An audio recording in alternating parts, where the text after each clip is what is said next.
길어져서 사람들이 오래 살게 되면서 제일 무서운 병이 치매가 제일 무서운 병이 되었습니다. 치매를 안 걸리면 머리를 써야 치매가 예방이 된다고 합니다. 그래서 오늘 치매 예방 한번 하고 말씀을 하겠습니다. 제가 수수께끼를 할 테니 그 아름답게 보십시오. 어떤 분이 자동차를 타고 가는데 그 큰 길 옆에 거기 큰 창고가 있었습니다. 문 하나는 금으로 되고 둘째는 은으로 되고 또 마지막 문은 동으로 된 문이 있었습니다. 거기 안내판이 있기를 누구든지 가서 저 문을 순서대로 열면 열릴 거다. 순서가 틀리면 열리지 않을 거다. 했습니다. 그래서 이제 그 문을 열어야 되는데 어떤 순서대로 문을 열어야 이 문이 열리겠습니까? 이거 좀 머리가 너무 아프면 이제 치매 예방하다가 머리 푹 꺼지니까 제가 답을 알려드리겠습니다. 자동차 문을 제일 먼저 열어야 됩니다. 자동차 문을 열고 나가야 금문을 열든지 동문을 열든지 할 것 아니겠습니까? 우리는 그냥 그 금문, 동문, 문문 거기만 딱 이렇게 마음이 집중되어 있습니다. 세상을 살아갈 때 여러 가지 문제가 많습니다. 돈의 문제, 자녀의 문제, 또 우리 장래의 문제, 늙으면 어떻게 살아갈 것의 문제. 가장 중요한 건 여러분, 나의 문을 여는 겁니다. 내가 누구인가를 아는 거고 하나님 앞에서 내가 누구인가를 아는 것이 가장 중요합니다. 그래서 우리는 하나님 앞에서 내가 누구인가 이거를 먼저 확실하게 알 때 우리 인생의 길이 모든 면에 있어서 열리게 될 것입니다. 성경에는 인간에 대하여, 인간에 대한 것은 나 자신이 속해 있으니까 나에 대하여 말씀은 똑같은 거죠. 나에 대하여 말씀하시는 것. 두 가지 상반된 얘기를 합니다. 인간은 티끌 같은 존재이다. 또 다른 데서는 인간은 하늘의 별처럼 빛나는 존재이다 말씀합니다. 먼저 성경에 사람은 티끌같이 쓸모없고 가치없는 존재이다. 이 말씀을 읽어봅시다. 먼저 하나님께서 아브라함에게 나타나셔서 너희 자손을 많이 해줄 텐데 이 자손이 티끌처럼 숫자가 많게 하리라 말씀하십니다. 창세기 13장 16절에 내가 내 자손이 땅에 티끌 같게 하리니 사람이 땅에 티끌을 능히 셀 수 있을진데 내 자손도 세리라. 숫자가 많다는 게 중요한 것이 아니고 하나님께서 아브라함의 자손을 이 티끌에다 비유했다는 것을 지금 강조를 지금 하고 있습니다. 그 다음에 시편 90편 3절 5절에 보면 주께서 사람을 티끌로 돌아가게 하시고 말씀하시기를 너 인생들은 돌아가라 하사오니 주의 목전에는 천년이 지나간 어제 같으며 밤의 한순간 같을 뿐이니이다. 주께서 그들을 홍수처럼 쓸어나가시나이다. 그들은 잠깐 자는 것 같으니 아침에 돋는 풀 같으니라 말씀하십니다. 그리고 이 먼지에 불과한 자기를 발견하고 다윗은 시편 22편에 나는 벌레요 사람이 아니라 사람이 비방거리의 백성의 주름거리이라고 했습니다. 인생이 너무 삶이 어려워지니까 자기를 볼 때 나는 인간이 아니다. 나는 벌레 같은 존재다 말씀합니다. 신약 성경에서 이렇게 사람이 티끌 같은 존재라 말씀하시는데 야고보서 4장 14절에 보면 내일 일을 너희가 알지 못하는도다. 너희 생명이 무엇이냐? 너희는 잠깐 보이다가 없어지는 안견이라 말씀합니다. 그래서 사도 바울은 이 티끌 같은 존재, 이 존재인 자기를 발견하고 이 자기 존재에 무가치함에 대하여 부르짖는데 오호라 나는 공고한 사람이로다. 이 사망의 몸에서 누가 나를 건져내라 말씀하십니다. 이 땅에 왔다가 흙으로 다시 돌아갈 인간이라는 것은 이거밖에 안 되는 거죠. 티끌 같은 존재밖에 안 되는 겁니다. 그런데 또 한편 성경에는 인간은 티끌이 아니고 별과 같은 존재다 말씀하십니다. 우선 하나님께서 아브라함에게 창세기 13장에 네 자손이 티끌처럼 많아지려는 말씀하셨는데 창세기 15장에 이제 14년 후에 다시 하나님께서 만나주는 거예요. 아브라함을 14년 전에는 내 자손을 티끌처럼 많게 하리라 말씀하셨는데 14년 후에 아브라함을 다시 만났을 때 그때는 이제 너희 자손이 별처럼 많아지리라 말씀하십니다. 창세기 15장 5절에 아브라함을 이끌고 밖으로 나가 이르되 하늘 우러러 무별을 쓸 수 있나 보라. 또 그에게 이르시되 내 자손이 이와 같으리라. 이렇게 말씀하십니다. 똑같이 하나님께서 아브라함에게 자손의 숫자가 많다는 것을 말씀하십니다. 한 번은 티끌이라 그랬다가 한 번은 이렇게 하늘의 별이라 그랬다, 이렇게 표현하는 것입니다. 그 신약 성경 역시 인간을 이렇게 하늘의 별처럼 존귀한 존재이다 말씀합니다. 베드로전서 2장 9절에 보면 너희는 택하신 족속이요 왕같은 제사장들이요 거룩한 나라요 그의 소유받은 백성이니 이는 너희를 어두운 데서 불러내어 그의 기이한 빛에 들어가게 하시니 아름다운 법을 선포하게 하려 하심이라 말씀했습니다. 하나님의 말씀이 인간은 존귀한 존재다 말하고 한편으로 티끌처럼 이렇게 무가치한 존재다 말씀하십니다. 그럼 도대체 뭐가 맞는 겁니까? 우리가 티끌처럼 무가치한 존재입니까? 하늘의 별처럼 이렇게 빛나는, 영원히 빛나는 존재입니까? 둘 다 맞습니다. 왜 둘 다 맞습니까? 원래 하나님 인간을 창조하실 때 하나님의 형상을 따라 우리를 별보다 존귀한 존재로 만드셨습니다. 별과 같은 존재가 아니고 별보다 더 존귀한 존재로 우리를 만드셨습니다. 오늘 우리가 그래서 교동문에도 같은 교동문을 했고 찬양도 같은 찬양을 했는데 10편 8편에 있는 말씀이죠. 사람이 무엇이기에 주께서 그를 생각하시며 인자가 무엇이기에 주께서 그를 돌보시나이까. 그를 하나님보다 조금 못하게 하시고 영화와 존귀로 간을 씌우셨나이다. 사람은 얼마나 귀한 존재인가. 하나님보다 약간 모자른 존재다 말씀하십니다. 물론 성경학자들이 이 구조를 이제 천사보다 약간 못한 존재이다 이렇게 해석해 한다는 학자들이기도 합니다. 그러나 중요한 것 인간은 존귀한 존재다 이거를 말씀하고 있습니다. 세상에 있는 어떤 것보다 인간은 존귀한 존재다. 세상의 물질과 세상의 명예와 이 세상의 아름다운 자연 이것이 인간의 가치를 뛰어넘지 못한다 이렇게 말씀하는 것입니다. 이것이 우리가 별과 같은 인간을 별처럼 빛나는 존재를 할 때 바로 나이죠. 원래 인간을 창조할 때 별보다 더 위대한 우리를 창조하게 만들어 놓은 겁니다. 그럼 도대체 이 티끌 같은 존재는 뭐가 또 있습니까? 그건 다른 나입니다. 원래 하나님의 형상대로 창조된 나, 하나님께서 우리를 귀하게 창조한 나는 별처럼 빛나는 존재인데 인간이 타락한 이후로 하나님과 관계가 끊어지면서 하나님 안에서 자기 존재의 가치를 찾지 못하고 세상에 눈에 보이는 것 가운데 자기 존재의 가치를 찾으려는 겁니다. 사람들은 이제 자기가 자기를 만들어 놓은 겁니다. 내가 이런 존재다 그래서 만들어 놓은 건데 어디서 나오는 건가? 사람들은 자기가 소유하는 것, 자기가 가진 지식, 자기가 경험한 경험, 사람들이 나에게 보내주는 게 평가, 판단 이거를 나라고 생각합니다. 돈이 많으면 부자라고 그러잖아요. 부자. 그럼 그 사람 지금 자기 정체감이 뭡니까? 자기 정체감이 인간인데 부자라는 사람은 구별되는 것이고 지식이 많은 사람은 학자라고 그러니까 그는 학자로 자기를 인식하게 되는 거고 명예가 있는 사람들은 명예로운 사람을 인식하게 되고 그렇게 하는 겁니다. 근데 어디까지나 이거는 자신이 만들어내는 나이죠. 내가 나를 인식할 때 나는 이런 지식을 가진 사람, 이런 돈을 가진 사람, 이런 명예를 가진 사람, 이런 가문에 태어난 사람 이거를 자기가 이제 자기 자신으로 인식하는데 이거를 사람들이 나로 보는 것이죠. 나로. 그러니까 별처럼 빛나는 존재는 하나님 원래 창조했던 그 모습이 바로 나이고 티끌 같은 존재는 어떤 존재인가? 바로 내가 내 안에서 스스로 만들어낸 존재입니다. 그리고 다른 사람들이 나를 평가하는 존재가 바로 이 티끌 같은 존재라 그렇게 말하는 것입니다. 그런데 우리는 칭찬하는 진짜 나는 누구입니까? 하나님이 원래 하나님의 형상대로 창조한 내가 진짜 나이죠. 그래서 우리는 인간 자체로서 우리는 소중하고 귀한 겁니다.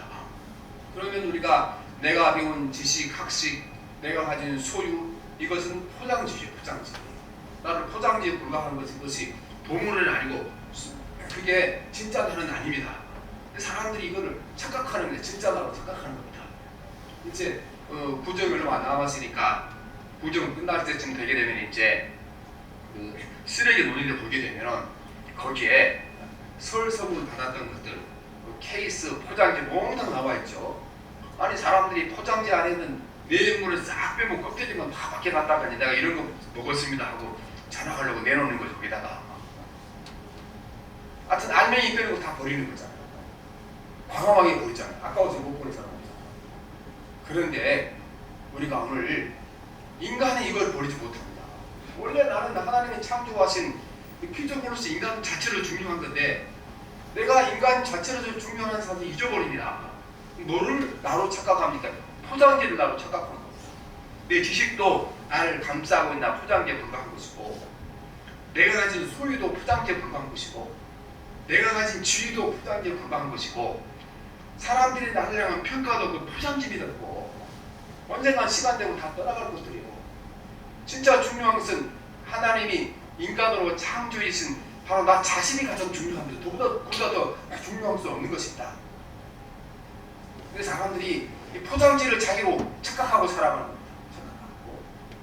그래서 이게 좀 지위와 능력과 돈이나 권세나 명예가 있는 사람들은 내가 살만한 사람을 살고 생각하는데 이게 없는 사람은 자기가 살아갈 가치가 없다고 생각합니다.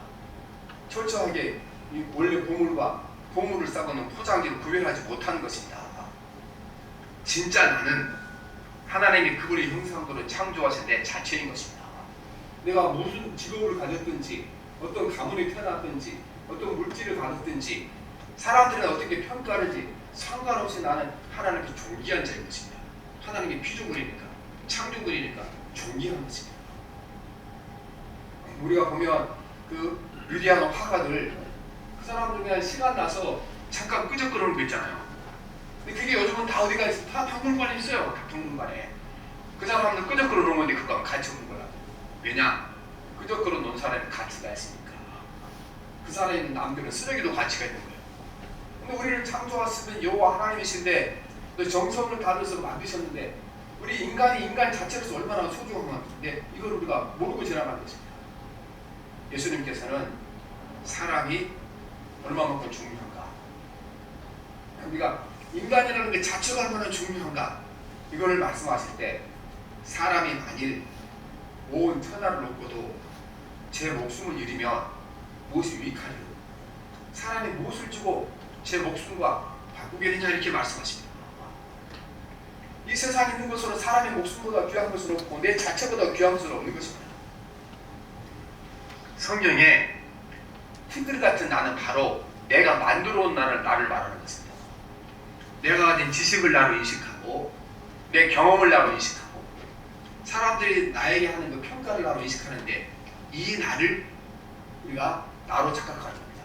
그래서 예수님께서 자기를 부인하고 나를 따르라고 말씀하셨는데 이 자기를 부인하지 않으면 죽어도 예수님 따라갈 수 없습니다. 자기를 부인하지 않게 되면 내 가진 소유가 내 가진 지식이 내 가진 미모가 내 가진 학벌이 내 가진 이렇게 문물이 이게 나라고 인식하게 된 사람은 절대 예수 따라갈 수 없죠. 왜냐하면 인간의 존재 기반이 거기 있는 거잖아. 내가 돈이 있고 다른 사람한테 이름이 알려지고 이렇게 명예를 얻어야 내가 그 존재한다는 존재감을 느끼게 되니까 사람들이 그걸 버리지 않고는 예수님 따라갈 수 없게 됐기 때문에 그걸 버리라고 말씀하시는 것입니다. 여러분 포장재가 잘못됐다 그래서 안에 보석과 보물의 가치를 잃은 것은 아닌 것입니다. 다이아몬드는 똥통이 빠져도 다이아몬드고 시궁창이 빠져도 다이아몬드고 깊은 땅속에 묻혀있어도 여전히 다이아몬드인 것입니다. 우리가 인간의 가치를 이렇게 자기 가치를 다시 정립할 필요가 있는 것입니다.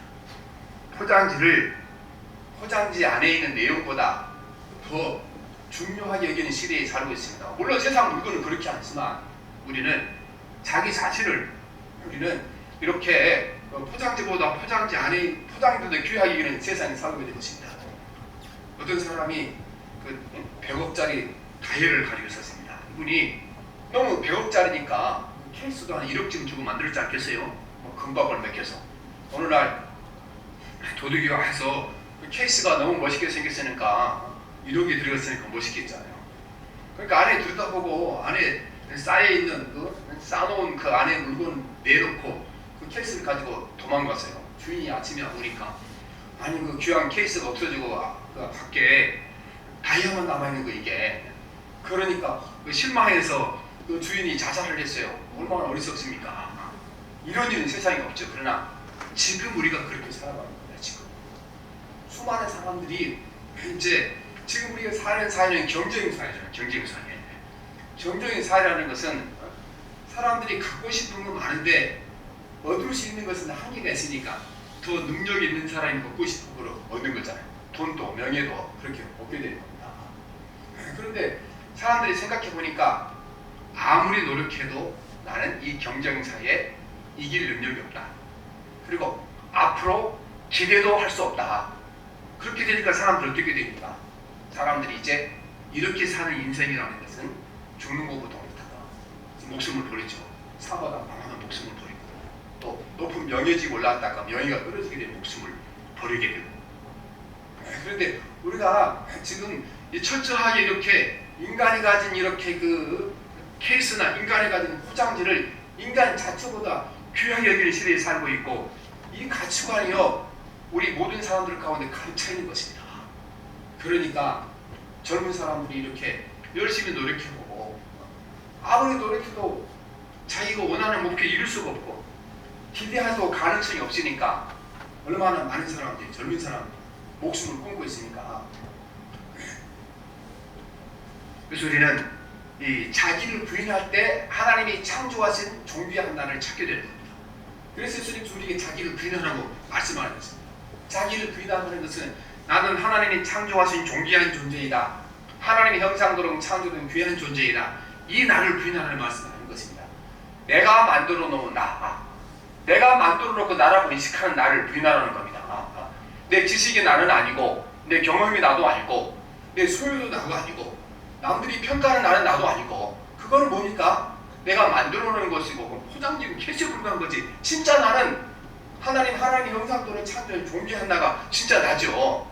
그런데 사람들이 이 의식을 잃어버리고 이 포장지를 자기로 착각하는 것이 문제가 됐으니까 자기를 부인하라 말씀하신 것은 이 자기를 부인하라. 그러면 하나님이 창조하신 존귀한 나를 찾게 될 거다. 이렇게 말씀하시는 것입니다. 여러분, 하나님 앞에 나는 누구입니까? 오늘 우리가 읽은 말씀 가운데 하나님이 나를 어떻게 보시는지, 하나님 앞에 내가 누구인지를 잘 알려줍니다. 오늘 말씀 우리에게 그림처럼 보여주죠. 그림처럼. 하나님이 앞에 우리가 얼마나 귀한 존재인가를 글로 표현한 것이 아니고 하나님 우리에게 눈으로 보아서 네가 얼마나 중요한 존재이다, 이거를 보여주는 것이 오늘 말씀인 것입니다. 오늘 말씀은 이제 그 대제사장이 가슴에 달아야 할 판결 흉패를 어떻게 만들 것인가, 판결 흉패를 만든 다음에 그거를 어떻게 달아야 할 것인가, 이거를 말씀하는 거거든요. 그래서 우리 15절부터 20절까지 한번 보시면 이 판결 흉패가 어떻게 만들어진가 볼 수 있습니다. 한번 읽어봅시다. 너는 판결 흉패를 내고자 하는 강도로 금실과 청색, 자색 홍색실과 가늘게 꼰 배실로 정교하게 짜서 만들 때 길이와 너비가 한 뼘씩 두 겹으로 매우 반듯하게 하고, 그것을 네 줄로 보석을 굴리되 첫 줄은 보석, 황옥, 녹주옥이요, 둘째 줄은 석류석, 남보석, 호반호요, 셋째 줄은 호박, 백만호, 자수정이요, 넷째 줄은 녹보석, 호반호, 벽역으로 다 금태에 물릴지니 말씀합니다. 이 제사장이 옷을 입은데 그 화려하게 겉옷을 입고 그 겉옷 위에다가 에봇은 우리가 말하는 조끼가 되거든요. 조끼. 근데 사실은 이 조끼를 입게 하는 그 이유 중에 하나가, 결정적인 이유는 그 조끼 위에다가 이 흉패를 달아야 되기 때문에 조끼를 만들려고 그러는 거죠. 흉패를 한 뼘 사이로 해서 이제 그 정사각형으로 만드는데 거기다가 12개의 보석을 달라는 겁니다. 12개의 보석을. 근데 그 보석이 같은 보석이 아니고 12가지 다른 보석을 달라는 겁니다. 그리고 그 보석 위에다가 도장에 이름을 새기는 것처럼 이름을 새기라. 이스라엘의 12지파 족장의 이름을 새기라 말씀하십니다. 이거는 이스라엘 12지파 족장을 새기라는 것은, 이것은 이스라엘 전 백성 전부를 지금 가슴에 달고 있는 거죠. 가슴에. 그리고 우리는 지금 영적으로 우리가 이스라엘 민족으로 있는 사람이에요. 이스라엘 사람들이잖아요. 그렇죠? 하나님 이스라엘에서 우리 이름도 사실은 그 판결 흉패에 새겨 넣으라 그 말씀입니다. 그런데 어디다 새기를 했습니까? 보석에다 새기라고 합니다. 이 가슴의 흉패는 가장 잘 보이는 곳이죠. 가장 눈에 잘 띄는 곳. 하지만 또 한편으로 가장 소중한 겁니다. 왜냐하면 우리가 가슴 뒤에는, 흉패 뒤에는 뭐가 있습니까? 심장이 있죠. 인간에게 심장이 가장 중요한 거잖아요. 피를 돌게 주는 거 심장이 있으니까. 그래서 하나님이 심장에 새기고 살아간 사람이 누구냐? 하나님이 창조하신 우주 만물 가운데 자기 심장에 새기고 살아가는 분은 그분의 자녀이고 하나님의 백성들이다. 이걸 말씀하신 것입니다. 또한 대제사장은 하나님을 대신한 사람이죠. 하나님을 대신한 사람. 대제사장의 가슴에 이렇게 보석으로 달려있다는 것은 하나님의 가슴에 보석으로 달려있는 것과 똑같은 것입니다. 대제사장의 가슴에 품고 있는 것은 하나님의 가슴에 품고 있는 것과 똑같은 것입니다. 그 대제사장을 통하여 예배드리러 오는 자마다 너희가 얼마나 귀한 존재인가를 깨달으라. 이스라엘 백성들의 족장 이름이 새겨진 이 보석 12개를 가슴에 달고 예배를 드리는 거죠. 이거 달지 않고는 성전에 가서 예배하지 못합니다. 항상 달아야 됩니다. 그리고 이 보석을 다는데 보면 그 끈이라든가 고리라든가 이걸 뭘로 만들어라니까 금으로 만들어라는 금으로. 너무나도 보석이 귀하기 때문에 그렇습니다. 하나님 이 땅에 하나님의 형상으로 사람을 창조하셨는데 그들이 누구인가? 하나님 앞에 보석이고 하나님이 가슴에 품고 계시는 보석이 바로 이 땅에 창조하신 사람들이고 이스라엘 백성들이고 영적으로 이스라엘 백성은 저와 여러분이 하나님의 보석인 줄 믿습니다. 보석이 각각 다른 것처럼 여러분 우리도 각자 다르게 살아갑니다. 가난한 사람, 부자로 살아간 사람, 하나님 앞에서는 가난한 사람이나 부자로 살아간 사람은 똑같이 존귀한 사람입니다. 키가 큰 사람, 작은 사람, 지식이 많은 사람, 지식이 없는 사람들 그건 중요하지 않습니다. 중요한 것은 그게 보석이라는 게 중요합니다.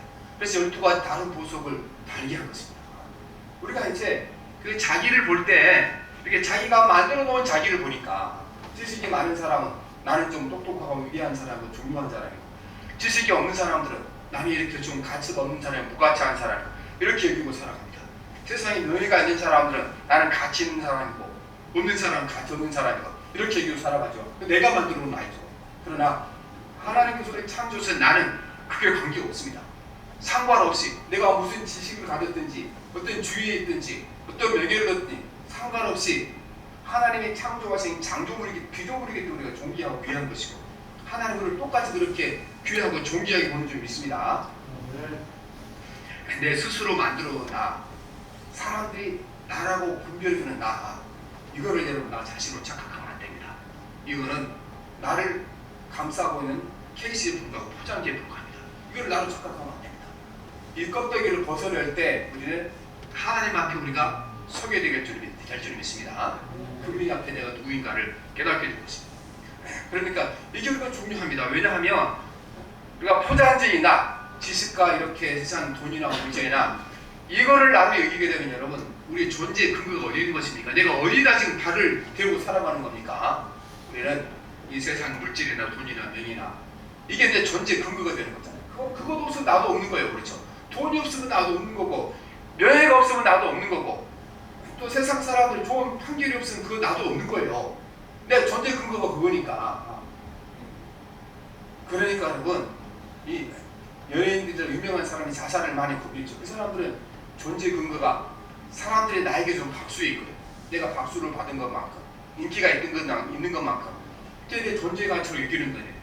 어느 날 갑자기 다른 인기 있는 가수가 나오니까 자기는 잊혀진 존재가 되니까 나는 존재하지 않는다고 생각하는 거죠. 존재 근거가 없는데 어떻게 살아요? 죽을 수밖에 없는 거지. 우리도 마찬가지입니다.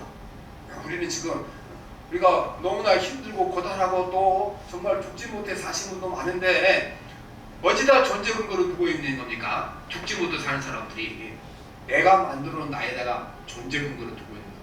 내 지식, 경험, 가진 돈, 사람들의 명예 여기다 근거를 두고 있으면 그게 없으니까 내가 살 가치가 없는 거지. 그러나 우리가 나를 볼 때 나는 하나님이 창조하신 피조물이고 존귀한 자다.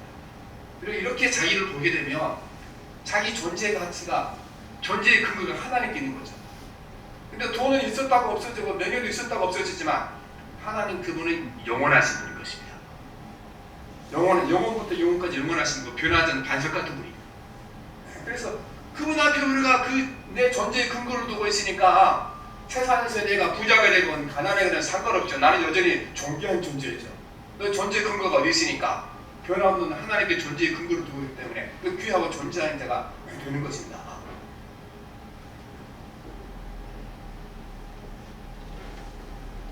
우리는 다이아몬드는 여러분 똥통이 빠져도 다이아몬드고 시궁창이 빠져도 다이아몬드고 어둠 속에서도 다이아몬드가 되는 것입니다. 우리가 나를 분석하기가 잘 하셔야 됩니다.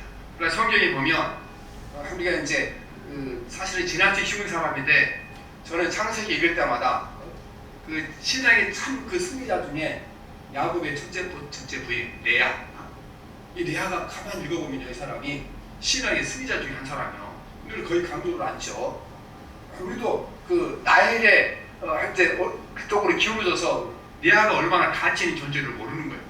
야곱이 이렇게 레아는 조금 못생겼고 나엘이 잘생기니까 거기다가 모든 걸 다 집중하게 되잖아요. 근데 보게 되면 이 레아가 신앙의 사람이에요. 믿음의 사람입니다. 왜냐하면 자기 존재의 근거를 하나님께 둔 사람이거든요. 자기 결혼을 했는데 못생겼다는 것 때문에 남편이 전혀 자기에 관심을 가지지 않습니다. 사실은 성경 읽어보면 죽을 때까지 야곱이 레아에 대하여 별로 관심을 갖지 않았어요. 그리고 레아는 그 사랑을 받기 위하여 평생 이렇게 눈물로 인생을 살아가는데 결국은 끝에 가서 레아가 승리자가 됐죠. 나중에 다 레아의 아들 가운데 유다가 생겼고 유다의 후손 가운데 그리스도가 오셨고 레아의 아들 가운데 레위 지파가 생겼고 제사장 지파가 생겼고 그래서 그 아니겠습니까? 그런데 우리가 레아가 어떻게 하나님의 사람으로 이렇게 살아가고 자기 자신의 존재를 이렇게 사람들의 평가에 두지 않으려고 하나님께 두고 살아갑니까? 우리 창세기 29장 31절 35절 좀 시간이 지나지만 같이 한번 읽어보겠습니다. 중요한 말씀. 창세기 29장 32절로 35절 말씀.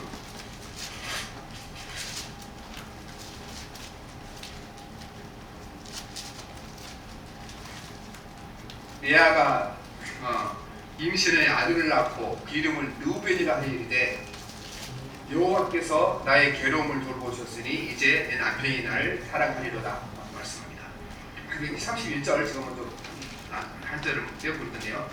여호와께서 레아가 사랑받지 못함을 보시고 그의 태를 여셨으니라 라헬은 자녀가 없었다라 말씀하십니다. 하나님께서 레아를 보셨는데 뭘 보셨습니까? 남편으로부터 사랑받지 못한 것을 보시고 그를 사랑한 것입니다. 그런데 남편으로 사랑받지 못한 이 레아는 자기 존재의 가치를 하나님께 두고 있는 것입니다. 첫째 아들이 태어날 때 레아가 임신하여 아들을 낳고 이름을 르우벤이라 하이르되 여호와께서 나의 괴로움을 돌보셨으니 이제는 내 남편이 나를 사랑하리로다 하였더라 말씀하십니다. 그는 자기 존재 가치를 하나님께 두고 있죠. 하나님께서 나를 사랑하도록 하실 것을 말씀하십니다. 둘째 아들이 태어났을 때 그때까지 여전히 사랑을 받지 못했죠. 남편으로. 그러니까 다시 임신하여 아들을 낳고 이르되 여호와께서 내가 사랑받지 못함을 들으셨으므로 내게 이 아들도 주셨다고 하고 그 이름을 시몬이라 하였어 말씀하십니다. 남편은 여전히 사랑하지 않았지만 그 뭘 알 것입니까? 하나님 그분은 나를 사랑하십니다. 또한 우리 34절에 보면 그가 또 임신하여 아들을 낳고 이르되 내가 그에게 새 아들을 낳았으니 내 남편이 지금보다 나와 연합하려고 하고 이름을 메이라 하였으며 말씀하십니다. 35절 그가 또 임신하여 아들을 낳고 이르되 이제는 여호와를 찬송하리로다 하고 이로 말미암아 그가 이름을 유다라 하였고 그 출산이 멈추었다라 말씀하십니다. 아니 동생과 이렇게 경쟁하여 남편을 빼앗기고 자기는 이렇게 없는 존재가 됐는데 그는 자기 존재 가치를 이런 삶을 내가 살아야 하겠냐 절대 포기하지 않죠. 왜 그렇습니까? 남편은 그렇게 하고 자기는 하나님 앞에 서 있는 존재이고 하나님의 존귀한 존재라는 것을 알았던 사람이었습니다. 그래서 보면 이 레아가 보면 신앙의 사람입니다. 모든 사람들도 멸시받았습니다. 아니 남편이 그렇게 무시했으며 집안의 종들이 레아를 주인님 많이 그렇게 잘 모셨겠습니까? 남편이 그렇게 무시했으면 밖에 나가면 다른 사람들 레아를 사람 취급했겠습니까? 안 했겠죠.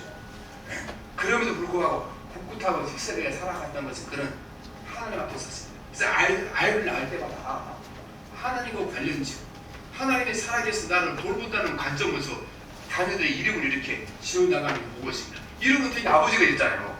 이름을 누가 짓습니까? 이게 레아가 짓잖아요. 어머니가 짓잖아요. 그러나 아까 자기 삶을 포기하지 않았다는 것입니다. 우리 그리스도인들은 시대 정신을 바꿔야 됩니다. 우리가 가장 바꿔야 할 것이 뭔가? 내 자신부터 바꿔야 됩니다. 우리는 이 내가 가진 물질과 내가 지식, 경험, 사람 나를 평가하는 평가, 이것은 내가 아닙니다. 이거는 티끌 같은 나이고 포장지인 아니다. 진짜 나는 누구입니까? 하나님 그분의 형상대라 창조선 바로 내가 그 나인 것입니다. 그러므로 우리의 가치는 변하지 않습니다. 내가 부자인지 가난한지 높은 사람인지 낮은 사람인지 하나님 앞에 그분이 하나님의 형상대로 창조한 가치는 변하지 않습니다. 거기다가 한 가지 가치를 더 하셨죠. 업그레이드 시켜놨잖아요. 예수님이 우리를 십자가에 죽으심을 말미암아 그 표로 희생사 예수님의 표로 값주고 사셔서 우리를 더 가치 있는 존재로 우리를 만들어 놓게 된 것입니다.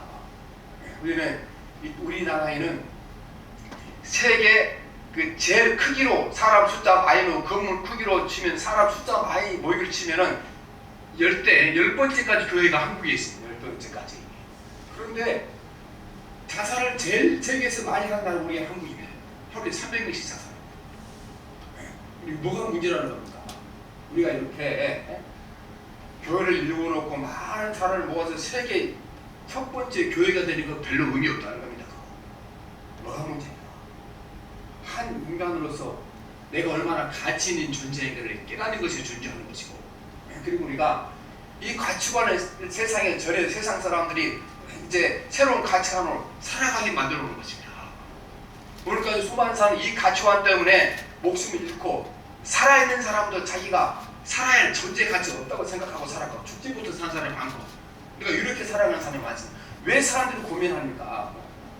인간이 자기라는 것이 이제 내 가진 소유와 내 가진 지위와 내가 세상에서 이루는 업적과 사람들의 평가 이거를 나로 생각하기 때문에 그렇게 살아가는 겁니다. 그래서 여러분 그것과 상관없이 저와 여러분 존귀한 존재를 기억하시길 바랍니다. 이걸 깨닫지 못하면 얼마나 신앙으로 살아갈 수 없는 것입니다. 그러면 우리가 하나님께 가까이 가는 것보다는 세상 것을 얻기 위하여 목숨 바치고 다 살아갈 수밖에 없는 거잖아요. 그래서 우리가 자신의 가치를 깨닫는 것입니다. 여러분 우리는 존귀한 자가 되기 위해서 노력할 필요가 없습니다. 여러분 내가 돈을 많아지면 내가 존귀한 자가 될 거라 노력할 필요가 없습니다. 돈이 많으면 존귀해지죠. 우리 애가 딱 특별 대우해주고 또 식당에 밥을 먹어도 와서 특별 대우 나중에 해드리게 되어 있습니다. 그러나 여러분 내가 존귀한 것이 아니고 그 사람도 돈을 존귀히 여기는 것이지 내 인격을 존귀히 여기는 것은 아닐 것입니다. 그분들이 돈 잃어봐요. 오늘 우리 애 가실 때 아유 고객님 어서 오십시오. 다음날 이렇게 빈털때를 가봐요. 쳐다보지도 않아요. 식당에 가서 우리가 시켜 먹을 때 함께 30만 원 시켜 먹을 때 고객님 하지 가서 8,000원짜리 된장도 시켜 먹어봐요. 김치 없다 해도 쳐다보지도 않아요. 그렇게 내 자식을 보게 되면 우리는 세상에 불행할 수밖에 없다는 것입니다. 내가 이렇게 된장국을 먹던 가장 밑에서 살아가는 상관없이 나는 하나님의 창조인 존귀한 존재요 하나님의 창조물이다 피조물이고 그분이 가슴에 품고 있는 보석이라는 사실을 깨달아야 되는 것입니다. 저와 여러분은 하나님의 가슴에 품고 있는 보석인 것입니다. 그래서 하나님의 형상대로 창조한 그 나가 바로 나인 것입니다. 그 나를 찾기 위해서는 여러분 우리가 내가 만들어 놓은 이 나를 부인하지 않고 나를 찾지 못하는 거죠. 그래서 나를 부인하라고 말씀하신 것입니다. 무가치한 내가 가치 있는 인간에 대해서 노력할 필요가 없는 것입니다. 우리는 왜 가치 있게 살아야 되는가? 이미 내가 가치 있는 존재이기 때문에 가치 있게 살아야 되는 것입니다. 이미 여러분이 보석 같은 존재이기 때문에 여러분 삶은 이렇게 함부로 살아서는 안 되고 보석같이 귀하게 살아나가야 되는 줄 믿습니다. 존귀하나 깨닫지 못하는 사람은 멸망하는 짐승 같다. 우리가 멸망하는 짐승 같은 것은 존귀해서 하지 않아서가 아니고 존귀한데 내가 존귀한 것을 깨닫지 못하니까 멸망하는 짐승처럼 살아갈 수밖에 없게 되는 것입니다. 이제부터 여러분 나는 하나님의 형상대로 창조된 존귀한 자다. 하나님의 그의 가슴이 품고 있는 보석 같은 존재이다. 그 심장이 담고 있는 보석 같은 존재이다. 이것을 꼭 기억하시기를 바랍니다. 그런 존재이니까 그의 아들을 보내셔서 우리를 구원하신 건 아니겠습니까? 그런 존재니까 예수님이 그 귀한 존재로 구원해 주시고 자기 생명을 우리를 구하시고 구원을 하나님의 자녀로 삼아주신 것 아니겠습니까? 우리 존귀하게 살아야 됩니다. 존귀하게 사는 것은 돈이 많아야 존귀한 것이 아니고 우리 주의가 높아져야 존귀하게 사는 것이 아니고 하나님 말씀대로 살아야 존귀하게 사는 겁니다. 하나님 말씀대로 살아야. 우리 열제시대의 시인 가운데 김동명 시인이 있죠. 이분이 여류 시인 노천명 시인이 죽었을 때 장례식 때 노천명 시인을 위해서 시를 한 썼죠. 노천명 시인은 우리가 아는 대로 이제 제왕 시인이 아닙니까? 그 시국 가운데 옳았다. 그대의 삶이 옳았다. 하나님도 빙그레 웃으며 그대를 맞으리 말씀하는 것입니다. 우리 이 땅을 살아갈 때 당신이 부자고 지위가 높았다. 이거 아무 소용없습니다. 우리가 정말 존귀한 자가 되기 위해서는 바로 이렇게 우리가 평가를 받아야 될 겁니다.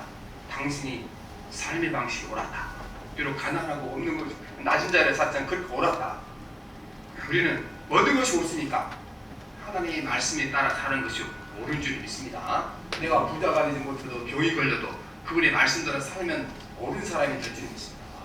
그래서 우리는 존귀한 자입니다. 하늘의 별처럼 존귀한 자이고 대제사장의 가신이 품었던 보석처럼 존귀한 자입니다. 존귀한 자가 되려고 노력하지 마시고 이미 존귀한 자입니다. 존귀한 자이기 때문에 존귀하게 사셔야 되는데 하나님 말씀대로 살 때 우리가 가장 빛나는 삶이 될 겁니다. 왜냐하면 그분이 우리를 창조하셨으니까 어떻게 살면 우리가 가장 빛나는 인생이 될지 주님은 알고 계시니까 우리에게 하나님 말씀대로 순종만 살아가 말씀하지 않았습니까? 그런 여러분 어떤 자리에 있든지 어떤 형편에 있든지 주의 말씀에 순종하고 사시기를 바랍니다. 그때 여러분이 존귀한 자로 인정받게 될 것입니다. 살아계신 하나님 아버지, 우리는 이 가치가 전도되어 하나님 아버지, 인간 자체보다 인간이 살아가는 삶을 얻어야 할 물질과 모든 지식과 재능을 더 귀하게 여기는 세상에 살아가서 수많은 사람들 하나님 아버지, 이것을 갖지 못하면 인간이 가치 없는 걸로 여겨 목숨을 버리고 세상을 포기하고 살아가는 수없이 많이 있는데 안타깝게도 하나님 아버지, 하나님의 자녀를조차 이 진리를 알지 못하고 이미 우리가 하나님 앞에 하나님의 표적으로 존귀한 자이며 예수님의 십자가의 피로 구원받은 존귀한 자의 사실을 깨닫지 못하고 하나님 아버지 존귀하게 되려고 이 세상 것을 얻으려고 바도등처로 살아오는 것을 용서하여 주시옵시기 원합니다. 이미 우리가 하나님의 형상대로 창조된 하늘의 별처럼 존귀한 자의 사실을 깨닫게 도와주시고 제사장 가슴에 달고 다녔던 보석처럼 존귀한 사실을 깨닫게 도와주시옵시고 이미 존귀한 자가 되었으니 존귀한 삶을 살아가도록 말씀에 순종하며 살게 하시옵소서. 예수님 이름으로 기도합니다. 아멘. 우리 314장 찬송합니다.